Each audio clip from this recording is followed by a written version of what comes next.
Hello folks, I'm Skywalp SCS, but that's not important right now as today we are talking about the book that started it all, Transformers #1 from the May of 1984 by Marvel Comics.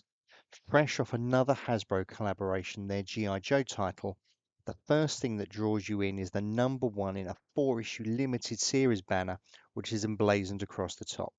This really tells you how both Marvel and their editorial team saw the book at that time, and this would of course be referenced on two further occasions, once by Marvel themselves on the cover of issue number 80, and again by Transformers publishing powerhouse IDW with their own extension of the title, Regeneration number 100. The now iconic cover from Bill Sienkiewicz features the flagship character of Optimus Prime, which takes huge cues from this very early Battle Convoy prototype seen in this Diaclone catalogue. Just check out those antenna and smokestacks and compare them to the final design of Optimus Prime that we know today. As we move through the book, other pieces of lore are established, such as Cybertron being the size of Saturn in the second panel. I wanted to show you this graphic, courtesy of Jamie on Transformers the Show, who I've linked into the description below, which really gives you a sense of the size and scale that the creative team were aiming for. The early nature of the brand really shows through here as we're introduced to the mighty Megatron sporting his black helmet, a design only seen on his character model and a TV commercial for the book itself. Whilst the production team features some huge talent from 1980s comic books, and there is Bob Budiansky, whose legendary input to the inception of the franchise should need no introduction, in particular to the ardent G1 fans amongst you. We also get to see this very early interpretation for a Cybertronian Optimus Prime, a far cry from the well-established futuristic Cybertruck that we have come to know, in particular from the Activision video games.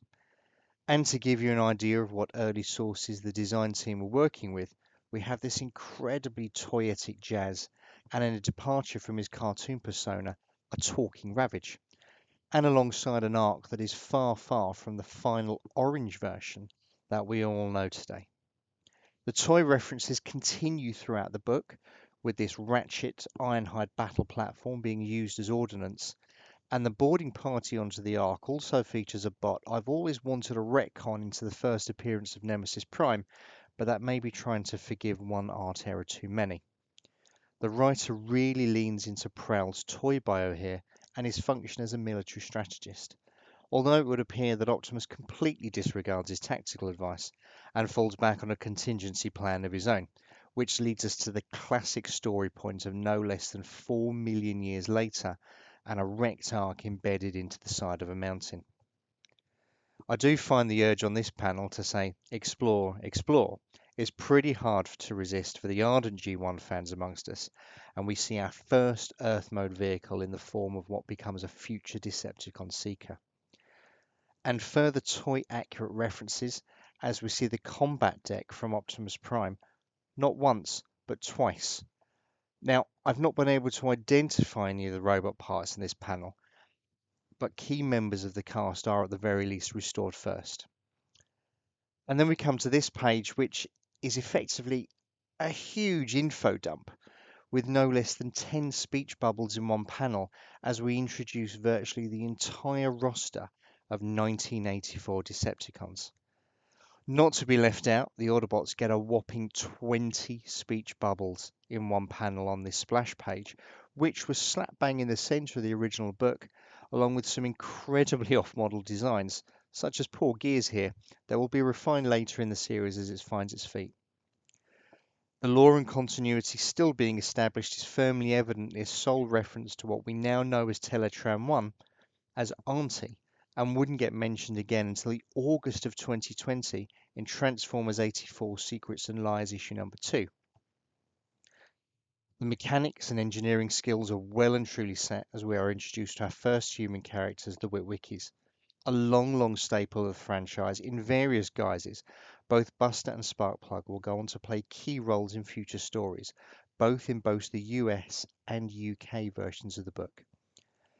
Our first look at Autobot Earth modes also gives us our first "and nobody's driving!" exclamation, not a Tesla reference in sight, and of course No 80s set fiction would be complete without a drive-through reference.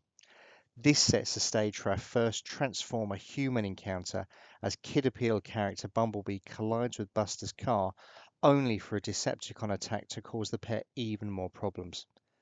Now, I'm not sure how Jess and O made it out of that vehicle, but I'm fairly confident Buster is glad they did.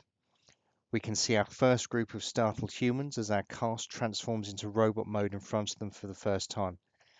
And I'm also glad I haven't got to file the insurance claim for this, as I would wager a few vehicles suffered more than a few dents in this skirmish.